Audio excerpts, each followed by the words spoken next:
चर्चा हो रही। तब तक राम जी ने कहा, सुकंत और सब तो ठीक है, जरा एक बात बताओ, ये तुम्हें एक संत को प्रणाम न करने की दुर्बुद्धि किस कुसंग से प्राप्त हुई? संत को प्रणाम न करने की दुर्बुद्धि तुम्हें किस कुसंग से मिली? तो सुकंत हाथ जोड़कर बोला, महाराज कुसंग से नहीं, सत्संग ही से मिली है। कौन से सत्संग से मिली? सुकंत कुछ कहता उसके पहले नारद जी प्रकट हो गए। नारायण नारायण, प्रभु मैंने ही कहा था। राम जी ने कहा, ले जे काम क्यों किया? नारद जी ने कहा, प्रभु क्या बताऊं, मैं जहां भी जाता था लोग मुझसे एक ही बात पूछते थे, राम जी बड़े की राम जी का नाम बड़ा, राम जी बड़े की राम जी का नाम बड़ा। लेकिन अब तो लोग देख लेंगे, मैंने सोचा कि क्यों सबको जवाब देते फिरो, एक लीला ही ऐसी करवा दो कि लोग अपने आप समझ जाएं, राम से बड़ा राम का नाम, राम से बड़ा राम का नाम, राम से बड़ा राम का नाम, राम से बड़ा राम का नाम,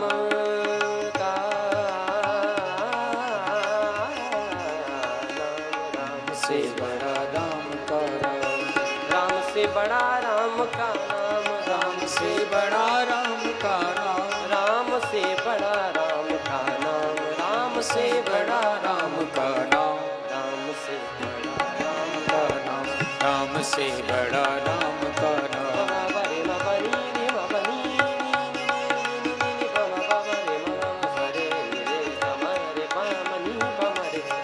से बड़ा राम का नाम, राम से बड़ा राम का नाम, राम से बड़ा राम का नाम, बड़ा राम का नाम। तो भगवान नाम की ऐसी महिमा है, साक्षात राम जी भी भगवान नाम के पीछे छोटे हो गए, अपनी प्रतिज्ञा छोड़ दी। इसीलिए श्री तुलसीदास जी कहते हैं, पाईना केहि गति पतित पावन राम, भज सुनु सठ मना, पाईना केहि गति पतित पावन राम, भज सुनु सठ मना। गणिका अजामिल व्याध की धन जाति खल तारे घन, पाई पाई पाई।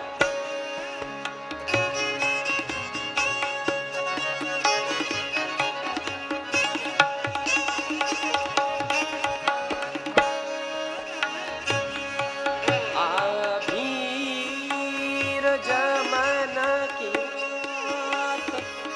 गज स्वपछा दियति, अघधूप जे आ। जमन किरात गज स्वपछा अति अघरूप जे आ। आभी आभी आ यमन किरात गज स्वपछाति अति अघरूप जे, हरि नाम पारक देती पावन कोई राम, नमामि ते इनके गति पति पावन राम, भज सुन सठ मना, पाइनके गति पतित पावन राम, भज सुनु सठ मना।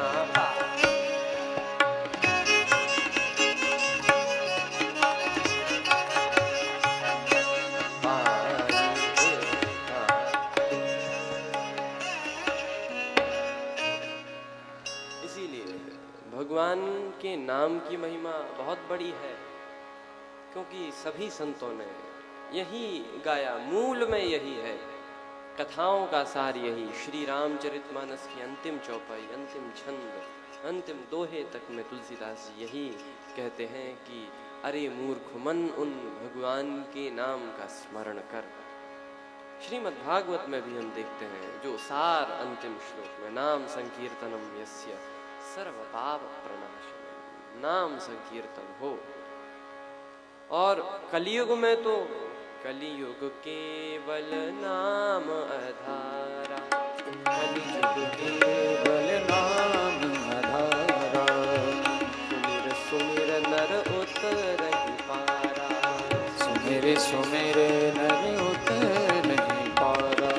कलियुग केवल हरि गुण गाहा, कलियुग केवल हरि गुण गावत नर पावई भव आहा, गावत नर पावई भव आहा। तो भगवान के नाम की वंदना इसीलिए तुलसीदास जी सबसे अंत में वंदौ नाम राम रघुवर को, हेतु कृशानु भानु हिम कर को। अब आगे कथा कहते हैं, माघ मकर गति रवि जब होई, तीरथ पति ही आव सब कोई। माघ के महीने में जब सूर्य मकर राशि में प्रवेश करता है तब मकर संक्रांति होती है, और उसी शुभ अवसर पर कुंभ लगता है। हम सभी लोगों का परम सौभाग्य है कि कुंभ में ही कथा श्रवण करने का अवसर हम सभी को प्राप्त हो रहा है। तुलसीदास जी कहते हैं तीरथ पति ही, तीरथ पति को आव सब कोई, सब लोग आते हैं। जितने ऋषि मुनि महात्मा हैं सभी तीर्थराज प्रयाग में आकर स्नान करते हैं। एक बार की बात, जागवलिक मुनि परम विवेकी, दो ऋषि मुख्य रूप से इनकी कथा रामचरितमानस में, एक ऋषि है श्री याज्ञवल्क जी और एक ऋषि है श्री भरद्वाज जी। याज्ञवल्क जी कौन है? याज्ञवल्क मुनि परम विवेकी, परम विवेकी महात्मा है। और भरद्वाज जी कौन है? कहा भरद्वाज मुनि बसहि प्रयागा, जिनहि राम पद अति अनुरागा, तापस सम दम दया निधाना, परमार्थ पथ परम सुजाना। ये परमार्थ पथ के परम सुजान है भरद्वाज जी, याज्ञवल्क जी। अब कुंभ जब लगा तब श्री भरद्वाज जी और याज्ञवल्क जी, ये दो ऋषि, याज्ञवल्क जी कहीं और से प्रयाग में पधारे थे और भरद्वाज जी प्रयाग में ही निवास करते थे। यहाँ पर प्रयाग में भरद्वाज जी का आश्रम भी है।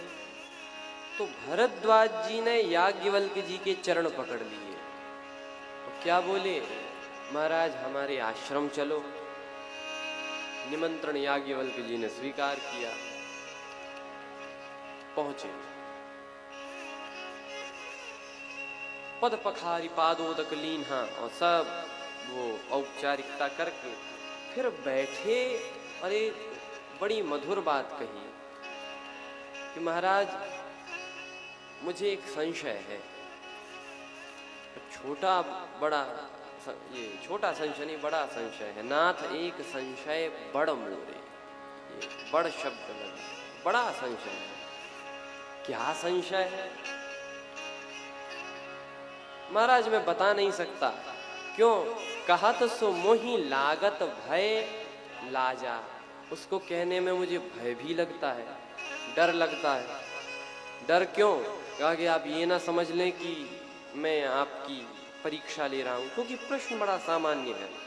तो आपको ये ना लगे कि मैं आपकी परीक्षा ले रहा हूं तो श्राप ही दे बैठे, इसीलिए भय लगता है। कहत सो मोहि लागत भय लाजा, शर्म भी लगती है, लाज भी लगती है। लाज क्यों लगती है? कि आप यह ना कहें कि अरे तुम भरद्वाज ऋषि हो, तुम्हारा नाम है, प्रयाग में निवास कर रहे हो और इतनी छोटी सी चीज नहीं पता। तो वो दो फैक्टर हैं। लेकिन भरद्वाज जी ने कहा इनके अलावा मैं एक चीज और जानता हूँ। क्या? हो न विमल विवेक उर, गुरु सन किए दुरा। यदि हम गुरु जी से कुछ छिपाते हैं तो हृदय में विमल विवेक नहीं होता। इसीलिए कोई संशय हो तो गुरु को बता दो।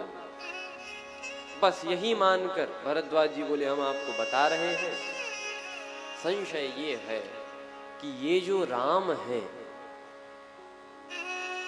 ये जो जगतपति राम है, ये जो राम भगवान है, क्या ये वही कौशल्यानंदन राम है?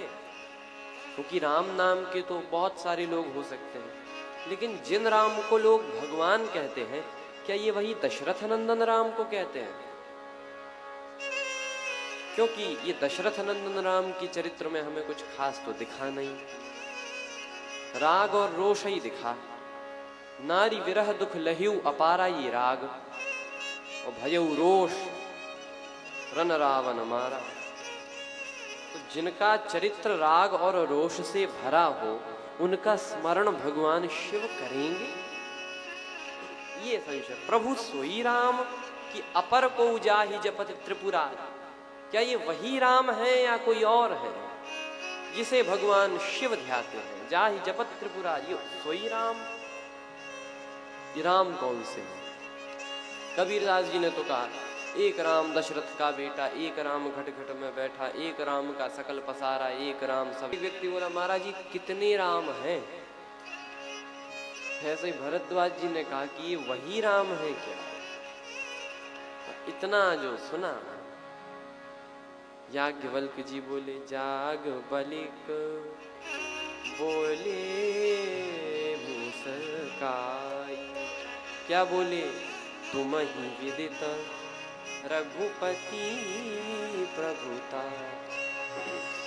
तुम जानते हो भगवान की प्रभुता, तुम इस प्रश्न का उत्तर भी जानते हो, लेकिन तुमने ऐसा प्रश्न जो कि अत्यंत मूढ़ व्यक्ति करे तो समझ में आता है, वो इसीलिए किया है ताकि तुम्हें भगवान की कथा सुनने को मिल जाए। चाहु सुनई राम गुण गूढ़ा, कीन्हु प्रश्न मनहु अति मूढ़ा। ऐसे प्रश्न की जैसे अत्यंत मूढ़ हो। तो जिस प्रकार से तुम्हें कोई संशय नहीं है, तुम तो बस अभिनय ऐसा कर रहे हो कथा सुनने के लिए कि तुम्हें कोई संशय है, बस उसी प्रकार से जो सती माता हैं उन्हें भी कोई संशय नहीं था, वे तो अभिनय कर रही थी और यहाँ से कथा सुनाना